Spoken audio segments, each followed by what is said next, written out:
This is one of the most common mistakes on clean architecture templates, hexagonal architecture templates, onion templates. All of them have this mistake. There's a missing project there. If you had the chance to read the clean architecture book, you know that there's a chapter there talking about the main component. And even on the book, Robert C. Martin says that it is the ultimate detail. Okay, so this is an important thing, but you never see that component in place on many of the templates that we use. What does that mean? It means that on projects like this, for example, this is the template for clean architecture by Jason Taylor, you will find problems like this one, where according to clean architecture, your web API should not be depending on the infrastructure, but instead you should be seeing an arrow from the web API to the application. But according to the way that web APIs, web applications work on .NET, when you create a template, you will get the dependency injection configuration, the container itself, inside that project. That means that this project, in this case the web API, needs to not only know the application and the domain, but also the infrastructure. If you have watched my recent video about hexagonal architecture and how to structure your project, you know that I have exactly the same mistake there. And I told you that I will be having that mistake and I will address that on this video. And it will be based on this project that will work towards to the implementation of that main component, that you may also know it as the compositional root by Mark Seaman. In fact, I don't like both names. Sometimes I use application host, or I may be saying things like startup. I have seen people using different names for this thing, but the reality is that they all mean the same. So our goal in this video will be to remove this dependency from my API that is an adapter from the adapter Kafka and the adapter Postgres. Why? Because according to hexagonal architecture, the same way that clean architecture should be, you should not have dependencies between each adapter. So my goal is to introduce that new component, new project, that will eliminate all those dependencies. What we want to do here is to ensure that we can remove this configuration out of this project, our API, to another project. So by doing that, we'll be able to remove these two project references from our project. So that's the end goal. And how can you do that? Often you will see implementations where people tend to create a new project named something like presentation, for example, when we are talking about clean architecture. And then what they do is that they move things like the controllers folder into that project, and they keep having this adapter.api, or on that case a web API, whatever, as the starting point of the application. So they keep all that configuration that you see here there, but they move that small piece of logic into that project. The problem that I see there is that most things regarding this configuration, for example, use HTTPS redirection, are in fact a concern of this adapter. Removing only the controllers to a different place would mean that you are just isolating a piece of logic and you are basically splitting that adapter into two. That doesn't make a lot of sense to me, and I don't think it's the proper way of fixing this thing. Another option that you have is doing this component loading, so you load all the adapters in runtime. So this project will not know the other adapters, and you use something like Meth to load them as a plugin to your system. What you will see on most cases, like that template from Jason Taylor, or for example the one from Steve Smith, is that we assume that this thing can happen.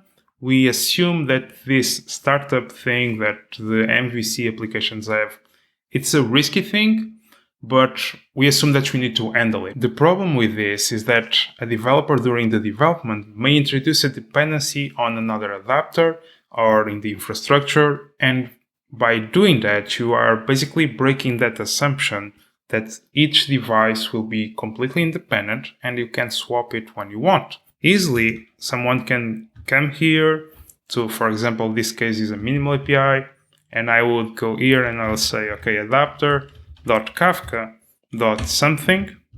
And now I have a dependency that is being used. So I'm referencing this adapter.kafka not only for configuring my dependency injection, but now I'm introducing behavior using it. So I'm shortcutting the system and going directly to that adapter, and we don't want that. So, and how can we do that? How can we avoid having those references on this project? To accomplish that, what we'll be doing is basically create a new application. Why? Because according to the idea of main component and the compositional root, we should have this configuration, the configuration of all the dependency rules, closest as possible to the entry point of the application. So we'll be creating a new console application, so we have that new entry point. By doing that, what I'll be doing is as simple as add new project, console application, and I will name it application.api so we can distinct this one from the adapter one, and you will see how. Now that I have my application.api, the new startup thing, the main component, compositional root, whatever you want to name it, what I'll be doing is adding here a new reference on that case. So I will add a reference to the adapter.api, also to the adapter.kafka, to the PostgreSQL, and to the core itself. Why? Because this project should know every single other project. As Uncle Bob says, this is the dirtiest component that you have in your system because it needs to be coupled to every single thing. Now that I have it, what I want to do is basically go to my adapter.api and remove the dependencies there. We edit this with a csproj, and I want to remove those two. And as you can see, I have some problems. So let's take a look on them. Let's just remove these usings. And also, let's comment these two lines. We'll need it in a bit, but for now, let's just comment. At the time, my application is capable of being executed basically through two entry points.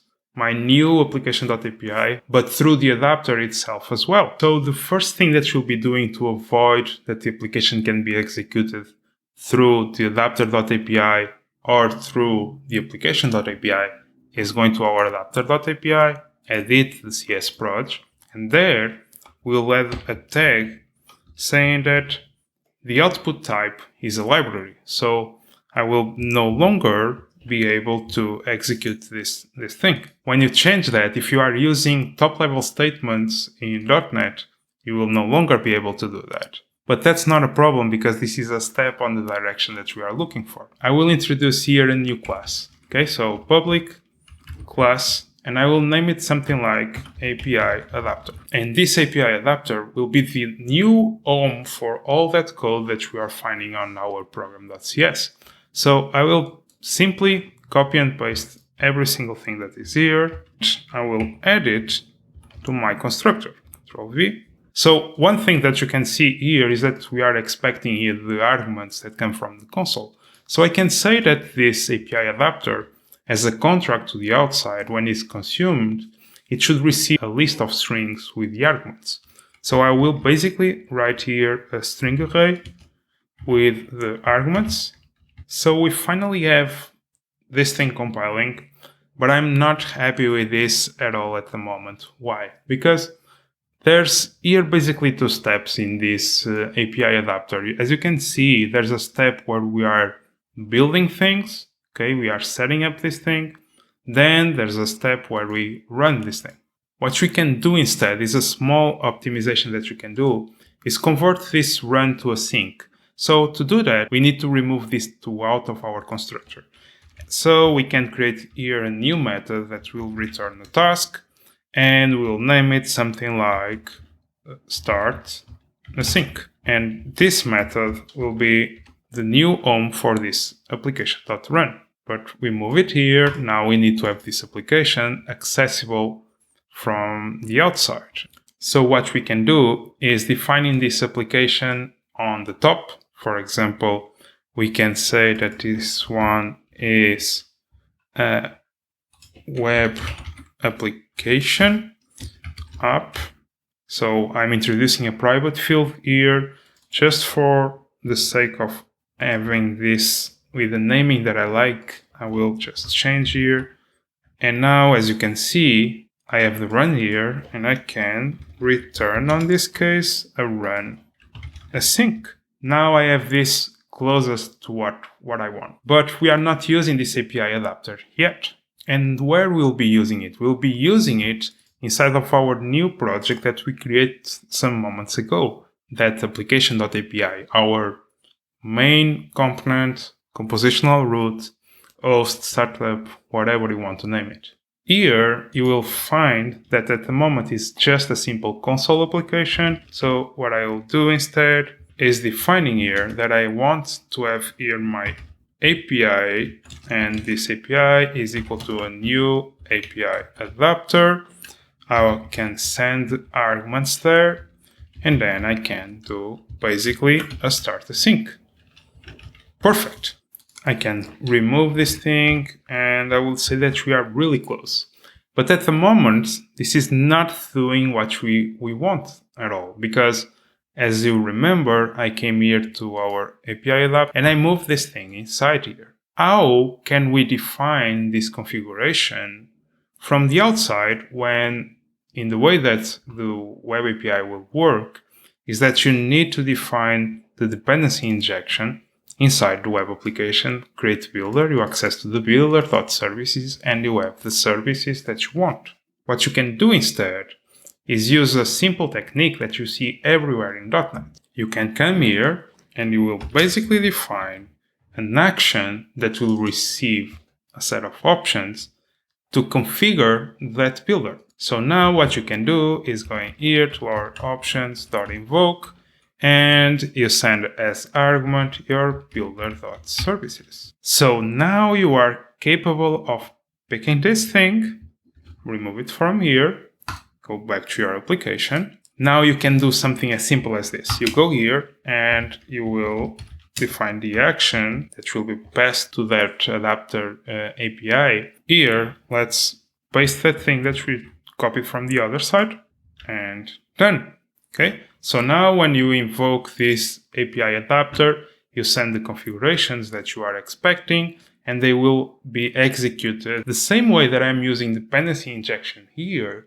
You can use any kind of pure DI that you want to use and not use dependency injection at all, and use the same technique to send, for example, the core application already with the adapters that you want to the adapter API below. To prove you that this thing works, let me show you one thing.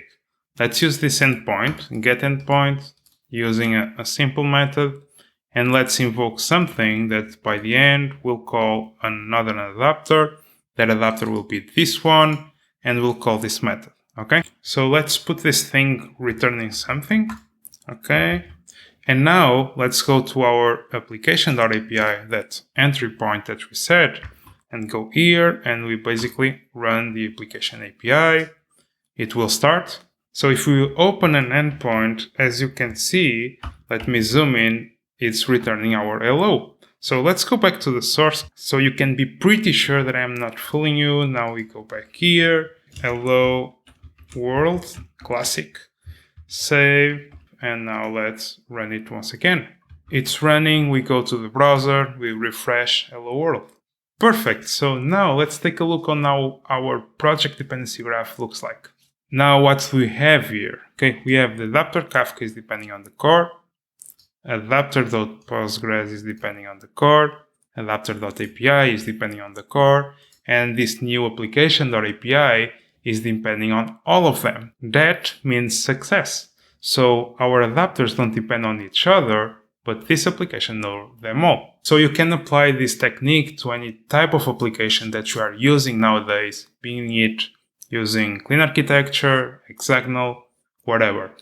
You basically use this entry point application, this startup application knows main component, whatever you want to name it, as the place where you define the configurations. This is an excellent way to achieve that device independency that we want, and making sure that each adapter doesn't depend on another adapter and another technology. If this device independence concept and the adapters is still strange to you, I have this video to help you, and I will see you soon. In the meanwhile, just keep things simple.